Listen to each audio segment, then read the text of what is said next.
하드로님 원작 저주받은 부대 일부. 군수사관인 강하경 상사는 새벽부터 복장을 갖추고 서울까지 나서야 했다. 부대를 탈영한 사병이 서울의 한 여관에서 음독 자살했다는 소식을 들었기 때문이었다. 강 상사가 사건 현장에 도착했을 땐 관할경찰서에서 이미 1차 조사를 끝낸 것 같았다. 자살한 병사의 계급은 상병이었고 이름은 김철진이었다. 속옷만 입은 채 침대에 가로로 엎어진 자세로 죽어 있었으며 침대 위에는 커피잔이 쓰러져 있고 다량의 커피가 침대를 흠뻑 적시고 있었다. 방 안은 아무런 저항과 소란의 흔적을 볼 수 없었고 침입의 흔적도 찾기가 어려웠다. 군에서 나오셨군요. 경찰서 강력반 조상욱 형사입니다.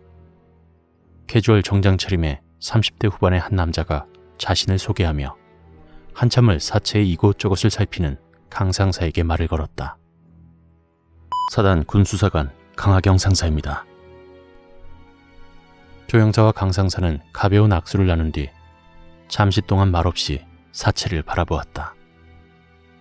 잠시간의 침묵을 깬 것은 조 형사였다. 자살한 것 같아 보이십니까? 형사의 물음에 강 상사는 사체를 향한 시선을 풀지 않은 채 입을 열었다. 아니요, 뭔가 이상합니다. 조 형사는 대답 대신 미간을 치켜 올렸다. 강 상사는 자신이 궁금했던 사항을 조 형사에게 물었다. 독극물 종류가 무엇인가요? 등 부위와 어깨 부위에 흑색 시반 현상이 나타난 걸로 봐선 시아나 칼륨 같습니다. 청산 가리 말입니다. 그런데 뭐가 이상한가요?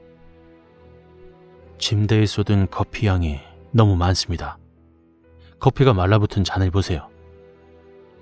처음에 커피를 따랐을 때 양이 잔의 반쯤 정도입니다. 그런데 쏟은 양을 보세요. 거의 대부분이 쏟아진 것 같습니다. 침대 젖은 것을 보면 어느 정도인지 짐작이 갑니다. 그래서요. 자살을 결심한 사람들은 보통 독극물을 한꺼번에 들이키기 때문에 거의 모든 양을 마셔버리죠. 그런데 이 친구는 소량만 마신 채 쏟아버렸습니다. 자신도 독이 들어있었다는 것을 몰랐던 거죠. 그렇군요. 수사 경험이 많으신가 봅니다. 아닙니다. 이것저것 듣고 배우다 보니까. 일단 우리 서에서 1차 조사 결과 나오면 그쪽으로 통보해드리겠습니다. 네, 감사합니다. 그런데 누가 최초 발견자죠? 이 모텔 주인이요. 아침에 저 친구가 모닝콜을 부탁했나 봅니다. 그것도 새벽 5시에 말이죠. 아무리 인터폰을 걸어도 받지 않아 방에 들어갔더니 저러고 죽어 있었다고 했습니다. 인터폰을 받지 않으면 그냥 들어가도 됩니까? 원래 모텔이나 여관 같은 경우가 혼자 오는 손님을 꺼리하는 경향이 있죠. 왜죠? 자살 사건이 종종 발생하거든요. 특히 여성 혼자 오는 경우는 자살률이 매우 높다고 합니다. 그래서 주인들이 혼자 투숙하는 방에는 특별히 신경 쓰게 된답니다. 그렇군요. 주변에 의심 가는 사람은 없었답니까? 아직은 외부 소형으로 볼만한 단서는 없습니다. 강 상사와 조 형사는 다시 한번 침묵으로 빠져들며 사체를 조심스레 응시했다.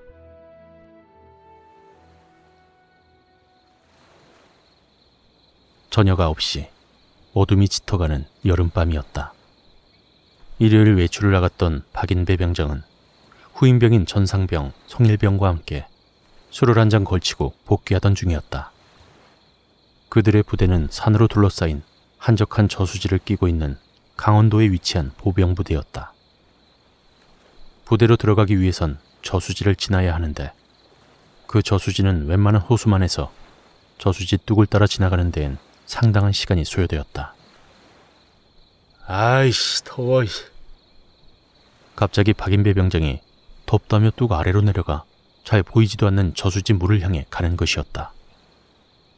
이에 두 후임은 불안한 생각이 들어 박 병장을 만류했다. 박 병장님, 위험합니다. 내려가지 마십시오. 더워 죽겠다고. 세수만 하고 가자. 술에 취한 박 병장이 조금씩 어둠 속으로 사라지자 전상병과 성일병은 불안감을 떨치지 못했다. 박 병장님! 그러나 그들의 불안감은 이내 현실로 다가왔다. 갑자기 뚝 아래에서 박병장의 비명소리가 들려왔다. 존상병과 성일병은 누가 먼저라고 할 것 없이 후다닥 뚝 아래로 뛰어갔다. 박병장이 저수지에서 허우적대고 있는 것이다. 살려줘! 살려줘! 전병장과 성일병은 뛰어들고 싶었지만 술에 취한 자신들을 믿을 수가 없었다. 그래서 그들은 손에 손을 잡고 전상병이 물속에 들어가 길게 팔을 뻗어 박병장을 잡으려고 애썼다. 박병장님! 제 손 잡으십시오! 허우적대던 박병장은 간신히 전상병의 손을 잡았다. 그런데 전상병의 몸이 점점 저수지로 이끌려갔다. 이미 물이 가슴까지 차올랐다. 물 밖에서 손을 잡고 당기고 있는 성일병을 향해 전상병은 자신도 모르게 욕이 튀어나왔다. 야, 이 놈아! 더 세게 당겨! 박병장님! 헤엄쳐보세요!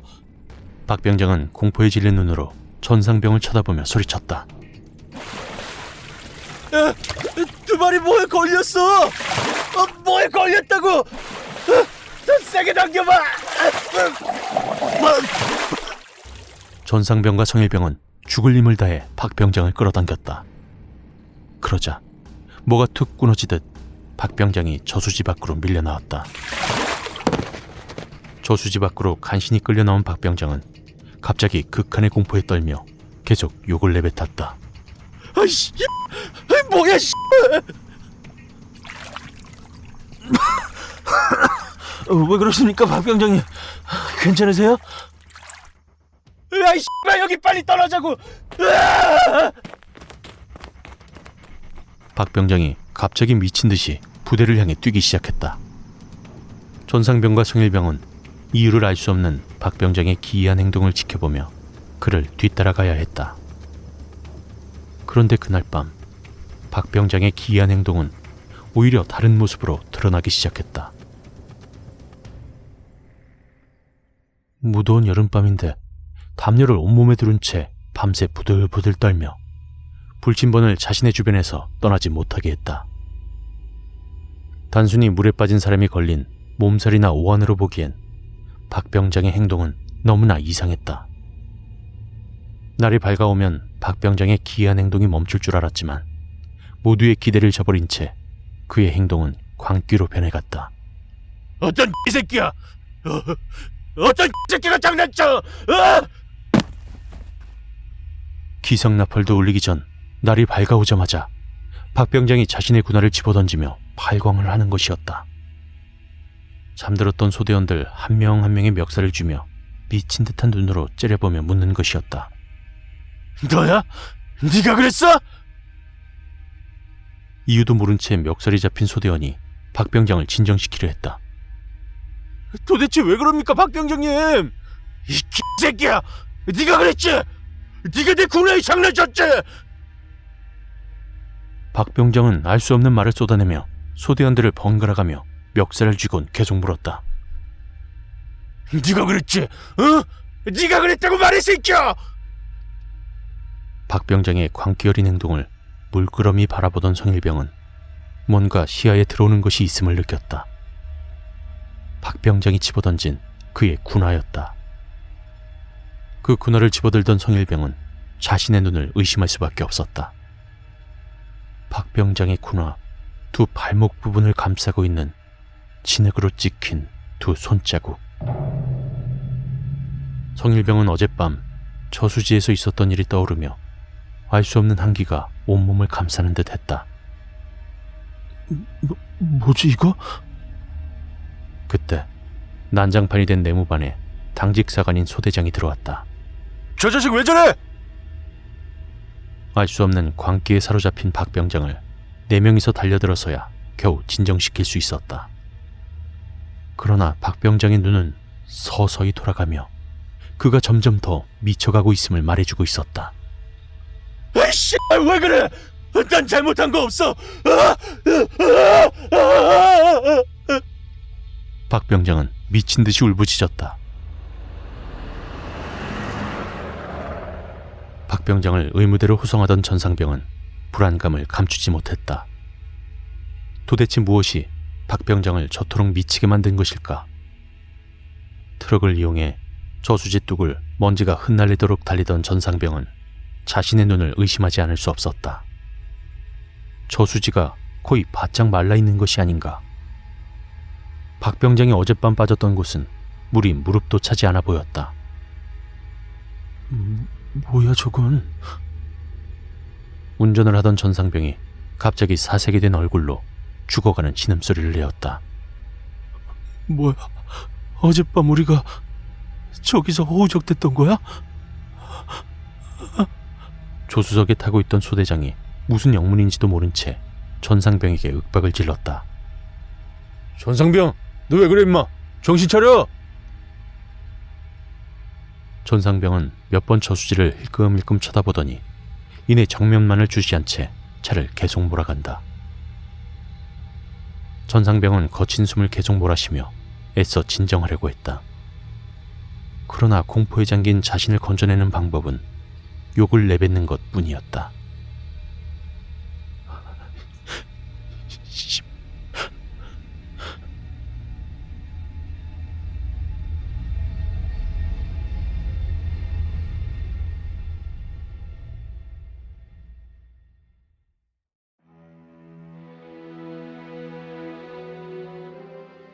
강상사는 본대로 돌아와 숨진 김철진 상병에 관한 자료를 열람하였다.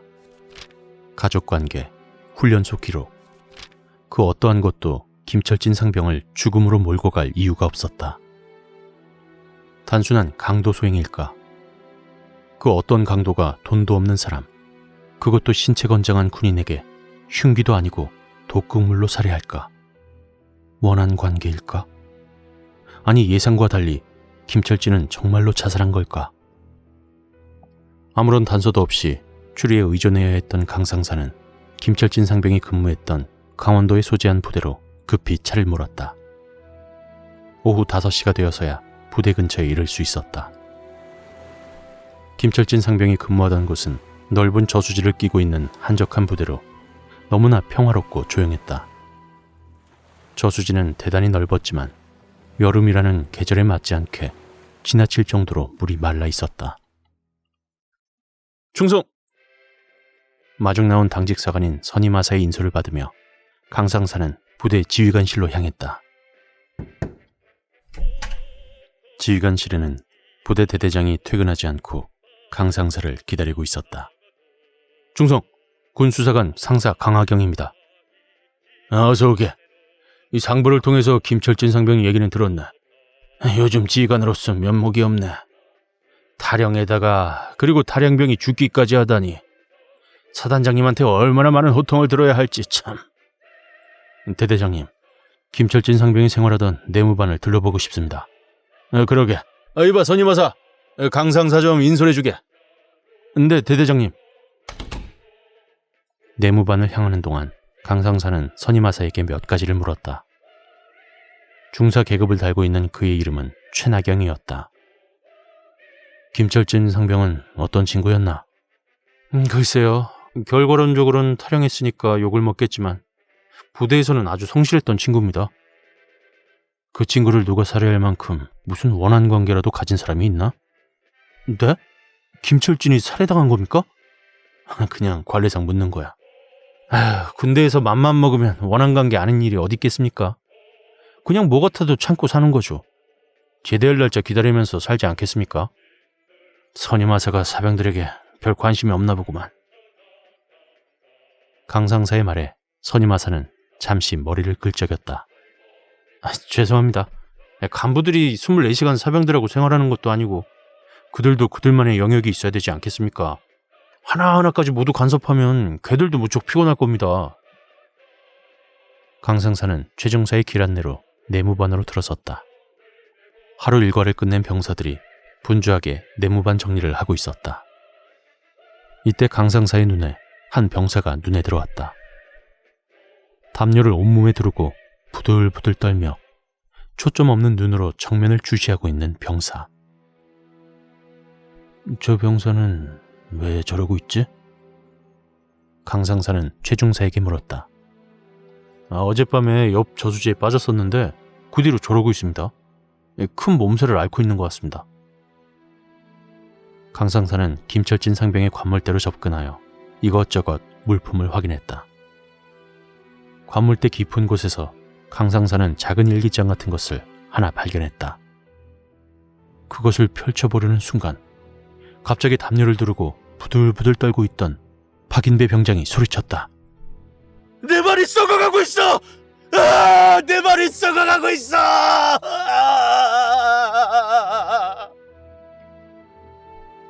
박 병장은 자신의 발을 이곳저곳 살피며 미친 사람처럼 울부짖고 있었다. 내 말이 썩어가고 있어! 저 새끼 왜 저래? 진정시켜! 최중사의 명령이 떨어지자 몇몇 병사들이 박 병장에게 달려들어 그를 진정시켰다. 걱정스러운 마음에 강상사는 입을 열었다. 저 병사 왜 저래? 아주 상태가 심각한 것 같은데. 이에 최중사가 대답했다. 아닙니다. 어젯밤 저수지에서 귀신 소동이 좀 있었나 봅니다. 귀신 소동? 그냥 물에 빠져 죽다 살아난 사람들이 흔히 하는 얘기들입니다. 물귀신 말이죠. 치료는 받고 있나? 네, 지금 의무대 통원 치료 중입니다. 오늘 아침에 소동이 좀 있어서 의무대에 다녀왔습니다.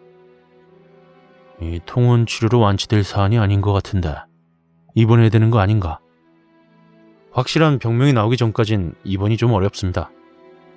그래, 총기류에는 가까이 가지 않도록 주의해야 될 텐데. 네, 항상 감시하고 있습니다. 강상사가 걱정스러운 눈빛으로 박 병장을 바라보고 있던 그때 대위 계급장을 달고 있는 한 남자가 내무반으로 들어왔다. 180이 넘는 키에 90kg은 좋게 넘을 것 같은 우람한 체격, 두툼한 얼굴에 위로 가늘게 찢어져 올라간 두 눈, 그다지 호감을 주지 않는 인상이었다. 중대장님, 휴가에서 벌써 돌아오셨습니까?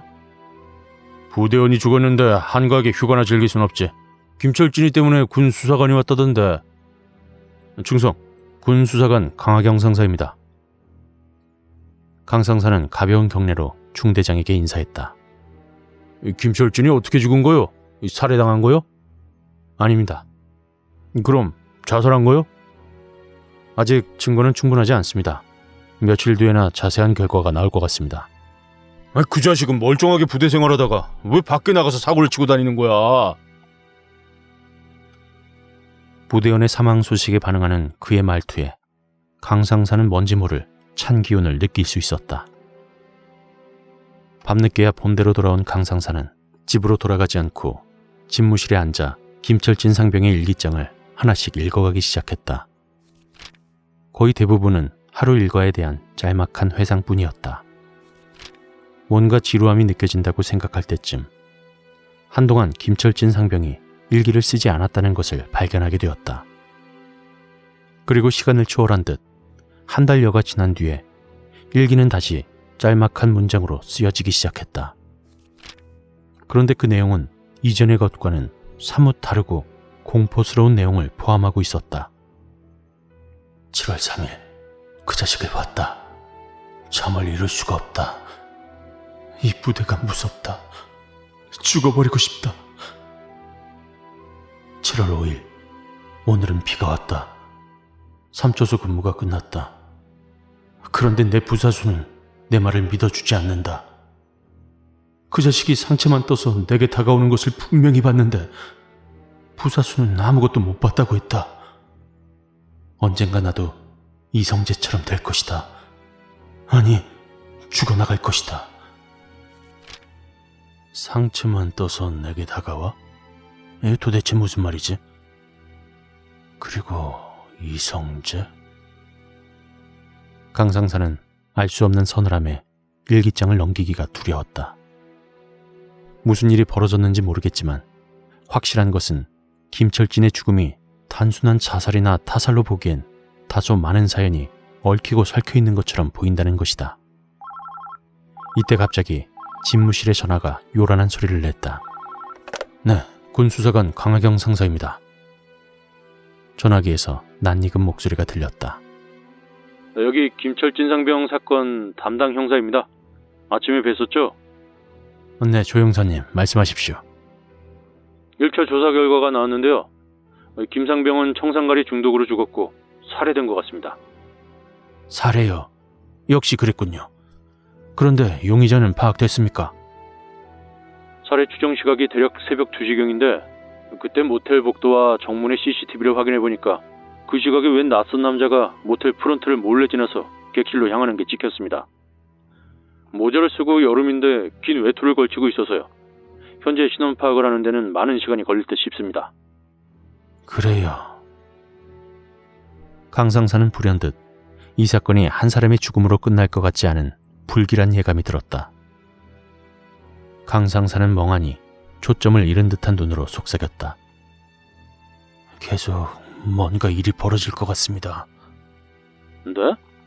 아니 그럼 사람이 계속 죽어나갈 거란 말입니까? 아니요. 그냥 아무 뜻 없는 혼잣말이었습니다.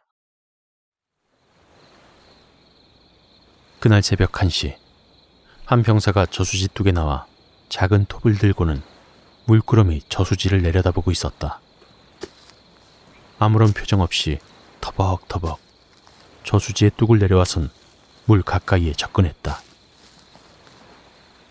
미안해. 정말 미안하다. 누구를 겨냥한 것인지는 알 수 없지만 병사의 사과를 하는 듯한 말은 너무나도 진지하고 분명했다. 내 발이라도 원한 거야? 그 병사의 다리는 발목부터 검붉은 색채의 피멍이 번져나가며 썩어가는 것 같았다. 병사는 조용히 물가에 앉아 준비해온 무언가를 집어들었다. 작은 접이식 톱이었다. 그리고 그는 자신의 오른쪽 발목부터 천천히 썰기 시작했다. 그래. 이거라도 가지고 나 좀 이제 놔주라. 고통을 느끼는지 못 느끼는지 그 병사는 오른쪽 발목의 중간 부분까지 톱날이 들어갔음에도 멍하니 저수지를 바라보며 톱질을 멈추지 않았다. 심장이 펌프질을 할 때마다 파열된 수도관처럼 잘려서 나가는 발목 틈 사이에서 피가 분수처럼 솟구치기 시작했다. 야, 박인배 못 봤어? 체중사의 쩌렁쩌렁한 목소리가 부대 전체를 뒤흔드는 것 같았다.